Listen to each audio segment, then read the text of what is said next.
Next on the programme, how our cities are tackling the causes of a rising tide of rough sleepers. In Nottingham, they've set up detox treatment for people hooked on the zombie drug Mamba. And in Leicester, the latest of this region's winter shelters opens tonight. Our social affairs correspondent Jeremy Ball is there. So a lot of bed making going on behind you there, Jeremy.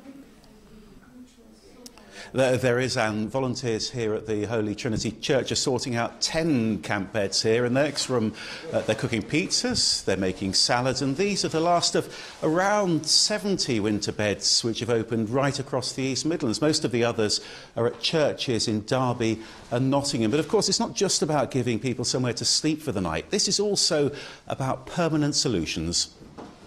These are all like your capabilities and whether you're entitled to. Ray and Lino were both sleeping rough until Nottingham's Emmanuel House found them temporary accommodation.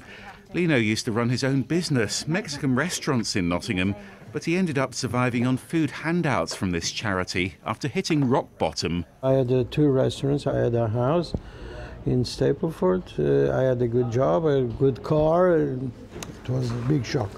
Thanks God I found these people here, and they helped me a lot. This is one of the benches that I've used for a few nights. Lino spent over a week on the streets after racking up debt when his marriage broke down and eventually losing his home. And then just shovel my legs in there. It was very cold, very wet. I started to think if it was worth me carrying on or not.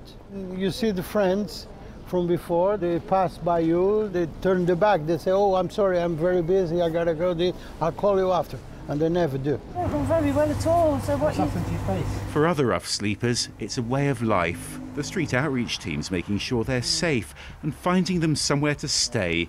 But the real challenge is trying to stop them ending up back on the streets. That's why they've opened this complex needs hostel where they're getting ready for Christmas. There are 10 new beds and intensive support to deal with addiction and trauma. It's close to where a similar service in Sneinton shut down because of spending cuts. Every single person on the streets has been made some sort of offer. So whether that's a shelter or somewhere like here, but for every person you take off the streets, you might then get 5 more appear the next day, and they're coming from different cities. They might be coming from Derby or Sheffield or wherever, and then that's where you're finding the problem, because they're not in the town where they've got local connection, and we're limited to how much we can help those people. And this is a priority, the epidemic of Mamba, often called the zombie drug. Here in Derby, they've appointed 2 outreach workers.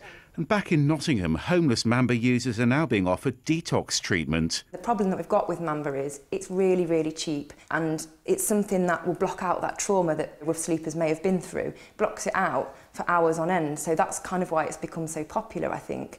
So to have that offer of detox for people to get the right support that they need to be able to come off it and move forward with their lives is really important. Back at Emmanuel House, Lino's looking to the future, confident he'll soon find a new job, and grateful to the charity that gave him a second chance. Second chances here in Leicester as well. They've had some rough sleepers here who've actually come back as volunteers. Let's talk now to Salma, who's in charge of the One Roof charity. I mean, this is an important stopgap, but how do you keep people off the streets? We try to find them permanent solutions, so once they've come to the shelter, we start working with them to see if we can find them alternative accommodation, and we're doing that all the time with our support that we provide, so that hopefully they do stay off the streets. 10 places here, another 5 at Action Homeless in Leicester. That's not nearly enough, is it? No, we do need a lot more. I mean, the City Council are also putting up beds, but there is a rise in street homelessness, not just in Leicester but across the country, so yeah, we do need more beds.